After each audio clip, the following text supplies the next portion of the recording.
Bonjour, bienvenue. Donc aujourd'hui, parlons de l'incertitude. Donc l'incertitude aussi qui est une autre thématique. Ici en sociologie des organisations. Donc nous avions déjà parlé dans les parties précédentes du pouvoir. Bon, ici nous parlons des concepts clés. Donc je rappelle que ici nous sommes dans les concepts clés. Ici, donc après avoir parlé de la notion de pouvoir, nous parlons ici de l'incertitude. Donc l'incertitude dans les organisations. L'incertitude en fait ici, donc, c'est une notion aussi essentielle en sociologie des organisations, parce que, donc, comme vous le savez, donc, dans toute organisation et également en management et dans toute activité, il y a toujours une certaine zone d'incertitude, n'est-ce pas? Donc, surtout ici, si par exemple on est dans des environnements avec une forte incertitude dans certains domaines d'activité. Vous savez que par exemple, il y a certains types d'activités qui sont plus prévisibles que d'autres. Hein, donc, qui sont plus prévisibles que d'autres. Si peut-être vous avez l'habitude de faire des activités ou bien, je ne sais pas, si vous avez déjà un peu d'expérience, si vous avez eu à, je ne sais pas, faire des affaires, vous avez peut-être déjà constaté que il y a certains environnements, en fait, qui sont plus, qui peuvent être contrôlés plus facilement que d'autres.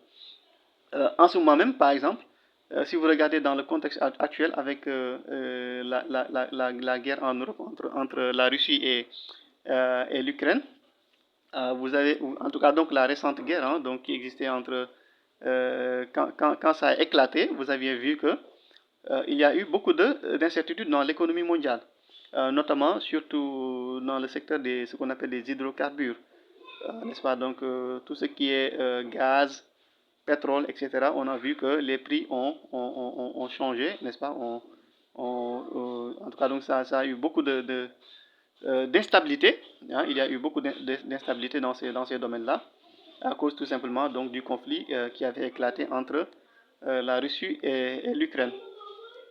Donc voilà, donc l'activité aussi c'est comme ça. Dans les organisations aussi c'est comme ça. Donc tout dépend quand même du domaine d'activité de l'organisation et aussi bien sûr de son secteur. Mais sachez que donc ici l'incertitude c'est quelque chose qui est lié, qui est très étroitement lié aux activités des organisations. Et aussi donc le degré maintenant d'incertitude dépend, n'est-ce pas, donc du type d'organisation, mais aussi de son activité, également de son environnement.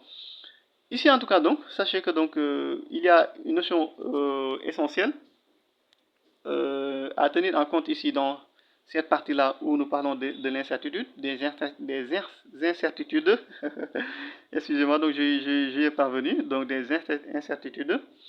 Il y a donc ce qu'on appelle ici la notion de l'autonomie. Donc la notion ici d'autonomie peut être définie en sociologie comme étant la marge de manœuvre. La marge de manœuvre qu'un système d'action, d'un système d'action concret. Donc ici, c'est ce qu'on appelle l'autonomie en sociologie des organisations. En tout cas, donc dans la définition sociologique, l'autonomie, c'est quoi? C'est assimilé à la marge de manœuvre d'un système d'action concret. Et c'est cette définition-là que Michel Crozier, on en avait parlé plus tôt, Michel Crozier, qui est en quelque sorte donc le fondateur de la sociologie des organisations, et aussi Fred Berg, donc également, donc, qui est un auteur important en sociologie des organisations. Eux, ils ont défini l'autonomie comme étant donc, la marge de manœuvre d'un système d'action concret. Ici, en fait, donc, cette marge de manœuvre-là, cette autonomie-là, en fait, vient de tactiques individuelles, donc de tactiques individuelles ou bien également collectives envers le système. Et donc, ces tactiques-là permettent de dégager ce qu'on appelle des zones d'autonomie, ou bien également donc des responsabilités individuelles ou bien communes. Vous savez que dans une organisation, tout dépend des fonctions ou bien des postes qui sont occupés, mais il y a de ces postes-là quand même qui demandent une certaine autonomie. Hein. Ça veut dire que donc, pour travailler dans certains domaines d'activité, pour occuper certaines fonctions, la personne a besoin d'être autonome. Par exemple, en gestion de projet. Un exemple où on a besoin de personnes autonomes. On peut donner l'exemple de la gestion de projet. Parce que donc la gestion de projet, c'est quelque chose où il y a une très grande incertitude. En gestion de projet, il y a ce qu'on appelle justement le paradoxe de la gestion de projet. Quand on est un gestionnaire de projet, le projet qu'on nous demande de gérer, au début, on a une petite connaissance en fait de là où on va. Hein. On a une très petite, une connaissance vraiment très limitée de ce qui va se passer.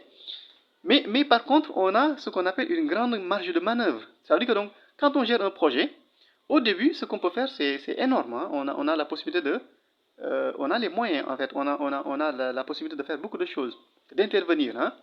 Mais plus le projet avance et plus le projet tire vers sa fin, cette marge de manœuvre-là, elle diminue.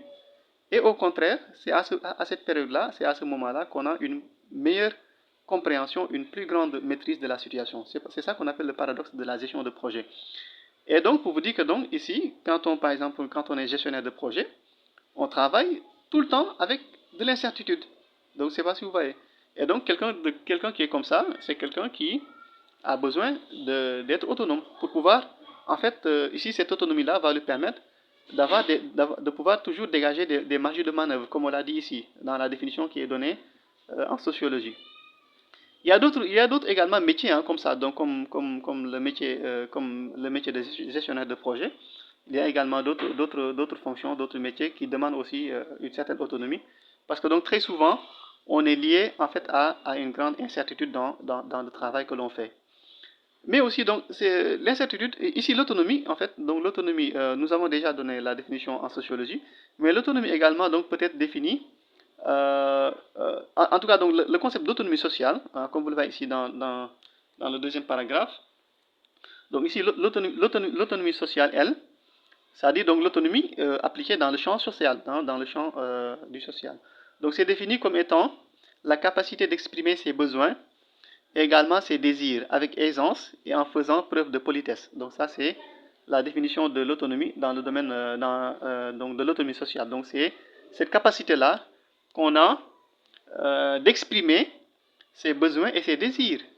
Hein, donc dans son environnement bien sûr, hein, donc dans l'environnement où nous évoluons, donc la capacité que nous avons à exprimer nos besoins également nos désirs avec aisance, hein, sans rencontrer des difficultés, mais aussi en faisant preuve de politesse. Et ça aussi, donc, inclut bien sûr ce qu'on appelle les jeux de pouvoir. Donc, peut-être nous allons voir ça plus tard.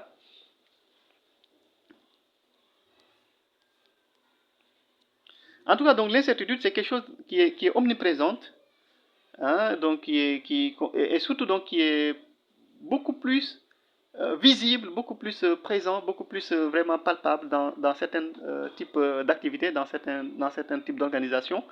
Parce que comme je le disais tout à l'heure, donc ici le degré d'incertitude, le niveau d'incertitude dépend de l'activité de l'entreprise, mais aussi de son environnement. Et aussi même bien sûr de la nature même de l'entreprise, hein, de la nature même de l'organisation. Parce que donc, une organisation qui se lance dans un marché très concurrentiel, dans un environnement où il y a une forte concurrence, cette entreprise-là, n'est-ce pas, donc se lance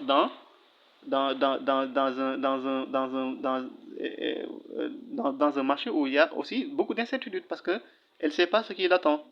Elle ne sait pas comment faire pour s'en sortir, etc., etc. Donc il y a beaucoup d'interrogations.